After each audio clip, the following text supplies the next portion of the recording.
ईरानी missile हमलों से Israeli वज़ीर-ए-आज़म की नींद हराम। नेतन्याहू ने कहा, मिसाइल हमले अस्पताल और आबादी पर किए गए। तेहरान के जालिमों से इस हमले की मुकम्मल कीमत लेंगे।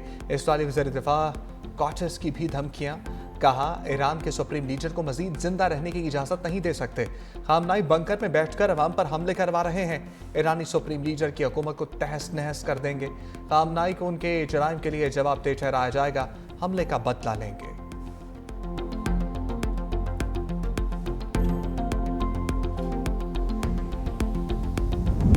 इसराइल का अमेरिका से मदद मांगना उसकी कमजोरी जाहिर करता है। ईरानी सुप्रीम लीडर आयतुल्लाह खामनाई ने कहा, सिहोनी हुकूमत के अमेरिकी दोस्त मंजर में दाखिल हो चुके हैं। उनके अमेरिकी दोस्त ऐसी बातें कह रहे हैं कि जो सिहोनी हुकूमत की कमजोरी और नाअहली को जाहिर करती है। ईरानी अवाम अपने तर्ज अमल से दुश्मन को बता दे कि वो दुश्मन से खौफजदा नहीं। अवाम ईरान दुश्मन के सामने बिला खौफ डटी रहे।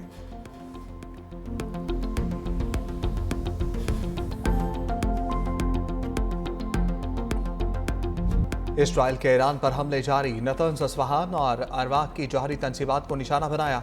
2 तिहाई मिसाइल लॉन्चर्स को भी निशाना बनाने का दावा। ईरानी सरकारी टीवी के मुताबिक हमले से जौहरी ताबकारी का कोई खतरा नहीं।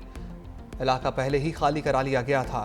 तेहरान ने अगले साल जौहरी प्लांट को चलाने का मंसूबा बनाया था। इसराइली फौज का तेहरान में ईरान के दाखिली सलामती के हेडक्वार्टर्स को भी निशाना बनाने का दावा। करवाज और प्याम हवाई अड्डे के करीब भी हमले। ईरानी फोर्सेस ने कहा कि मुतअद्दिद इसराइली ड्रोन्स मार गिराए। ईरान पर इसराइली हमलों में अब तक 639 अफराद शहीद और 1220 जख्मी।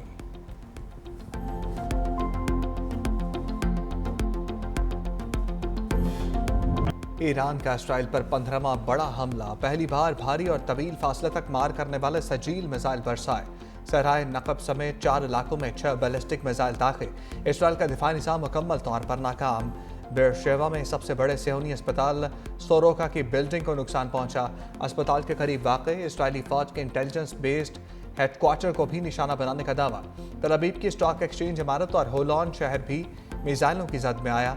रिहायशी और तजारती इमारतें मुकम्मल तौर पर तबाह हो गईं। हमलों में 25 अफराद हलाक, 137 से ज़ायद सेहूनी जख्मी हुए। ईरानी फौज का इसराइली अवाम को पैगाम। कहा, ईरानी मिसाइल तुम्हें ज़ेर ज़मीन पनागाहों से बाहर एक लम्हा भी गुजारने नहीं देंगे।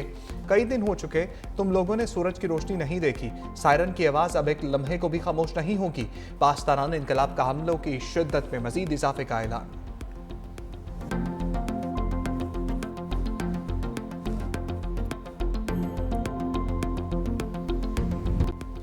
अमरीकी सदर ट्रंप ईरान पर हमले से मुतालिक फैसला 2 हफ्तों में करेंगे। तर्जमान व्हाइट हाउस कैरोलाइन लेविट ने कहा, अमरीकी सदर ने कहा, मुस्तकबिल करीब में ईरान के हाथ से मुज़ाकरात का मौका निकल भी सकता है। ईरान के पास एटमी हथियार बनाने के लिए सब कुछ मौजूद है। वॉल स्ट्रीट जर्नल ने भी दावा किया कि अमरीकी सदर ने ईरान पर हमले के मंसूबे की मंजूरी दे दी है, लेकिन हतमी हुक्म अभी जारी नहीं किया। ईरान की अहम जारी तनसीब फर्दो अमरीकी हमले का मुमकिन हदफ हो सकती है। जवाब में डोनाल्ड ट्रंप ने कहा कि अमरीकी अखबार को आइडिया नहीं, मैं क्या सोच रहा हूं।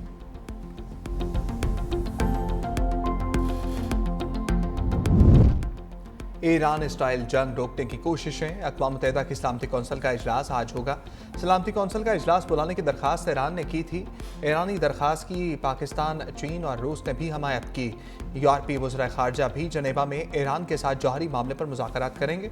जौहरी मामलात पर ईरान से जर्मनी, फ्रांस और बरतानिया की बातचीत भी आज होगी। ईरान की नुमाइंदगी वज़ीर ख़ारजा अब्बास अराग़ची करेंगे।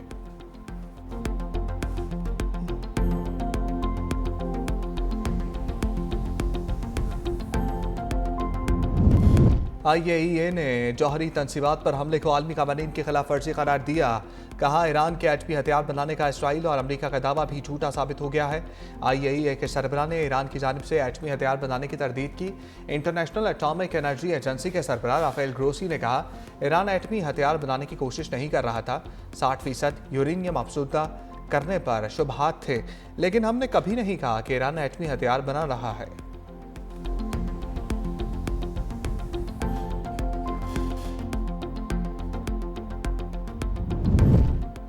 पाकिस्तानियों को इराक, लबनान और शाम के सफ़र से गुरेज की हदायत। तर्जमान दफ्तर खारजा का कहना है कि पाकिस्तानी शहरी मौजूदा सूरत-ए-हाल बेहतर होने तक इन ममालिक का सफ़र ना करें। इराक, लबनान और शाम में मुक़ीम पाकिस्तानी इंतहाई एहतियात बरतें। पाकिस्तान की इसराइल के ईरान के खिलाफ जारहियत की भी सख्त मज़म्मत। दफ्तर खारजा के तर्जुमान शफकत अली खान ने इसराइली जारहियत ईरान की खुदमुख्तारी और इलाकाई सालमियत की खिलाफ वर्जी है। ईरान को अक़वाम मुत्तहिदा के चार्टर के तहत अपने दिफा का हक है।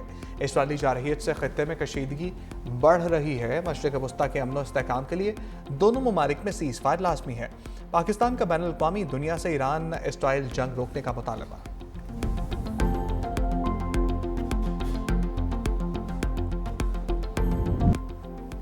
बिलावल भुट्टो ने मुश्किल वक्त में पाकिस्तान की नुमाइंदगी की। चेयरमैन पीपल्स पार्टी ने दुनिया भर में पाकिस्तान का मुकदमा शानदार अंदाज से पेश किया। खातून अव्वल आसफा भुट्टो जरदारी का कौमी असम्बली में खिताब। दिफाए वतन के लिए ख्वाजा पाकिस्तान को खराज तहसीन पेश करते हुए कहा, मुश्किल वक्त आया तो मुल्क का हर बच्चा, औरत और जवान वतन के लिए लड़ेगा। ख़वातीन मुल्क की आबादी का 50% है। ख़वातीन की शरह तालीम बढ़ाने की ज़रूरत है। सिंध हुकूमत ने सैलाब मुतासरीन को लाखों घर बना कर दिए। ख़वातीन के लिए रोज़गार का ख़ुसूसी एहतमाम किया गया। मतवसत तबके के लिए बेनज़ीर इनकम सपोर्ट प्रोग्राम शुरू किया।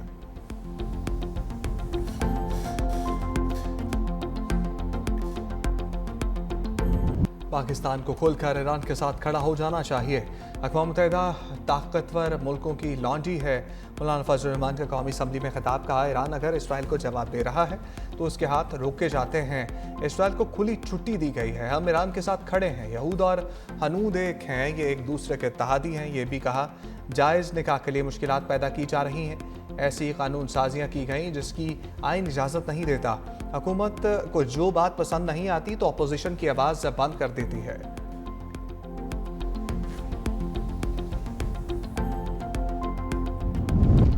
इसराइल के ईरान पर जारहियत के बाद दुनिया में इस्तेहकाम नहीं रहा। ये जंग पूरी दुनिया को मुतासर करेगी। चेयरमैन पीटीआई बैरिस्टर गौहर ने कहा कि ये जंग मुस्लिम दुनिया को ज़्यादा मुतासर करेगी। एक ही मुल्क खुद ही फैसला करके दूसरे मुल्क की खुदमुख्तारी को चैलेंज कर देता है। इसराइल जब भी चाहता है अपनी मर्जी से हमला करता है और फिर इसे रोक लेता है। दुनिया का SHO बनने का यह तरीका ख़त्म होना चाहिए। पाकिस्तान के हवाले से डोनाल्ड ट्रंप का बयान इंतहाई मुस्बत है।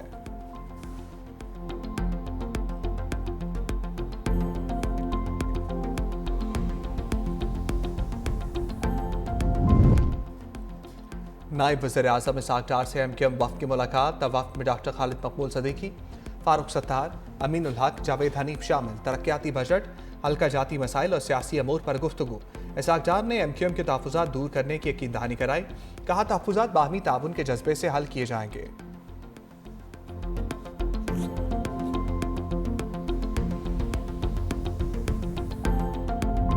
इस्लामाबाद हाईकोर्ट में जजेस का तबादला आईनी करार। 5 रुकनी आईनी बेंच ने 3-2 की अक्सरियत से फैसला सुना दिया। जस्टिस मोहम्मद अली मजहर, जस्टिस शाहिद बिलाल, जस्टिस सलाहुद्दीन बिनहौर ने तबादले के हक़ में फैसला सुनाया। जस्टिस अफगान अख्तर और जस्टिस शकील अहमद का इख्तलाफ। जस्टिस मजहर अली ने मुख्तसर फैसला सुनाते हुए कहा, जजेस का तबादला गैर आईनी नहीं कहा जा सकता। इस्लामाबाद हाईकोर्ट में जजेस का तबादला आइन के मुताबिक है। जस्टिस सरफराज डोगर का तबादला नई तकर्री नहीं समझा जाएगा। आईनी बेंच ने इस्लामाबाद हाईकोर्ट के 5 जजेस की सीनियरिटी के खिलाफ दरखास्तें मुस्तरद कर दी।